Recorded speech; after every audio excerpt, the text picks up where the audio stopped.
I'm about to do something that would have sounded crazy to me 4 years ago. I'm seriously considering selling this cube. Since early 2021, I've poured an absurd amount of time, money, and effort into building it. Every set release, every upgrade, every card swap, every draft, thousands of cards have come and gone, all trying to earn just one of the few coveted spots in this box. And today, I might be getting rid of it. So I spent the last few hours pricing out every card to answer one question: how much is this cube actually worth? And more importantly, is selling it a huge mistake? Before I answer that question and reveal just how much it's worth, there's a more fundamental question that I need to answer. Why am I even thinking about selling it? And honestly, there are three big reasons. The first is that my collecting goals have changed. When I started building this cube back in 2021, I was constantly upgrading it with cards from the newest sets. But over the last few years, I found myself getting much more interested in older Magic cards. A lot of the cards I want now are on the reserve list. They're not getting reprinted, and historically, they've held their value much better than modern cards. Meanwhile, it feels like every time I buy a modern staple, a reprint gets announced 6 months later. So part of me looks at the value tied up in this cube and wonders if it should be funding the collection I actually want to build. The second reason is a little more practical. One of the players in my group built a proxy version of LSV's cube, and honestly, it's really good. It's fun. If you want a high-powered modern cube experience, we already have that available. I don't need to maintain a second cube that fills a very similar role. And if I'm being completely honest, modern Magic has moved in a direction that I'm less excited about than I used to be. Universes Beyond isn't really my thing, and I don't love seeing some of Magic's most iconic cards get pushed aside by the next generation of power creep designs. The third reason is the one nobody talks about. Maintaining multiple cubes is a lot of work. Every update means evaluating hundreds of cards, every draft means sorting, organizing, and putting everything back together, and when you own multiple cubes, it starts to feel less like playing Magic and more like managing a small inventory system. So after 4 years of upgrades, drafts, card swaps, and way too much time thinking about cube design, I decided to find out what this thing is actually worth. While you watch me sort and price the cube at 11x speed, I wanted to tell you about some of the cards that made me fall in love with it. Because if you've never built a cube before, it's hard to explain just how much personality ends up in one of these things. Every card has a story. Some of these cards were in the cube from day one, some survived dozens of update cycles, some were cards I never thought I'd be able to afford, and some created the most memorable games I've ever played. So while I figured out what this cube is worth financially, I thought it would be fun to talk about what it has been worth to me.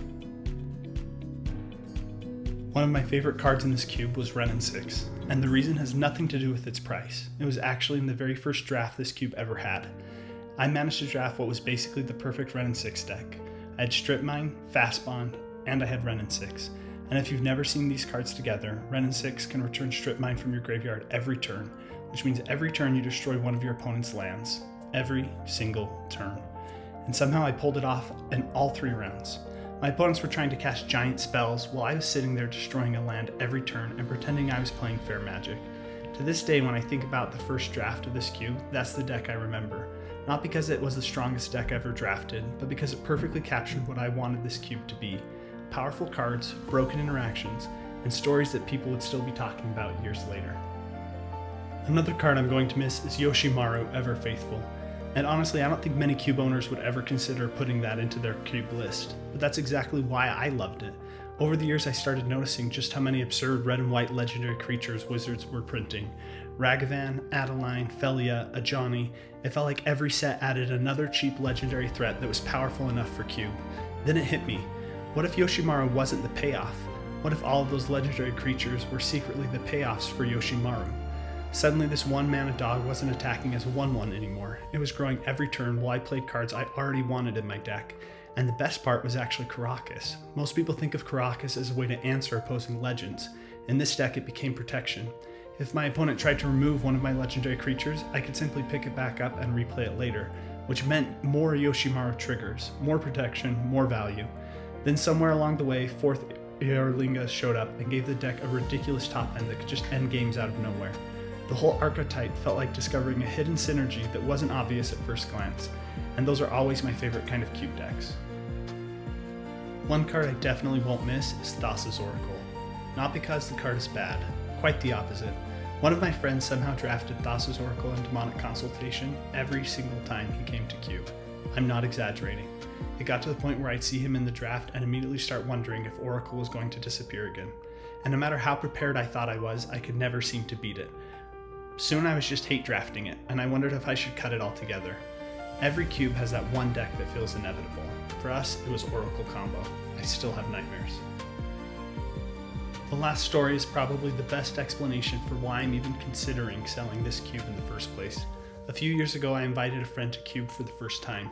He'd watched a ton of Cube content online, but he'd never actually drafted one himself, and somehow he assembled the perfect Storm deck. Everything was lined up. He was setting up for what was almost certainly a turn 3 kill. The only problem was that he'd never seen my cube before, so on my second turn, I played a Swamp, then Dark Ritual, and then I absolutely windmill slammed Nether Void onto the table. I'll never forget the look on his face. He picked it up, read it once, read it again, and then just stared at me, because he realized there was no escape. His entire deck was built around casting a bunch of spells in one turn, and suddenly every spell cost 3 mana more. The game was basically over. I was laughing, he was not. But later that night he made a comment that stuck with me. He said something like, "I can't believe I just got destroyed by some random common." That's when I pulled out my phone and showed him that the card was worth about $500. And honestly, that's the kind of magic I love. Not because the card is expensive, because it's weird, because it's powerful, because it's from a completely different era of the game. When I think about the cards I get excited about today, they're not cards like Minsk and Boo. They're cards like Nether Void, and that's probably the biggest reason selling this cube feels right. I want more stories about original Magic and fewer stories about the same modern cards winning the game again and again and again. When I was finished sorting and pricing all the cards, I was left with 4 piles that I wanted to talk about. This first pile are the cards that were worth more than I remember them being. $20, $7. Elish Norn was still $20. Atali I think I brought for about $10, and it was like $30 worth of credit. Both of these were worth $1 as commons and uncommons.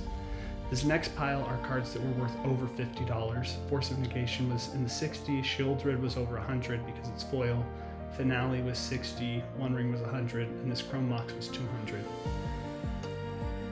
This pile are cards that weren't worth as much as I remembered them. When I was building the cube at first, Fury was one of the biggest modern cards, and now it's worth 50 cents. Recruiter of the Guard has been reprinted. A Johnny is only worth $5, even though it's a mythic and one of the biggest cards in modern.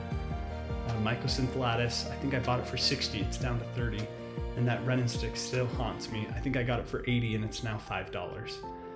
This last pile are all the cards that Card Kingdom wasn't willing to accept. Some of them are probably worth $15, $20 at the most. A lot of them are pretty cheap. I'm gonna try my local game store to see what I can get out of them. They won't be included in today's total.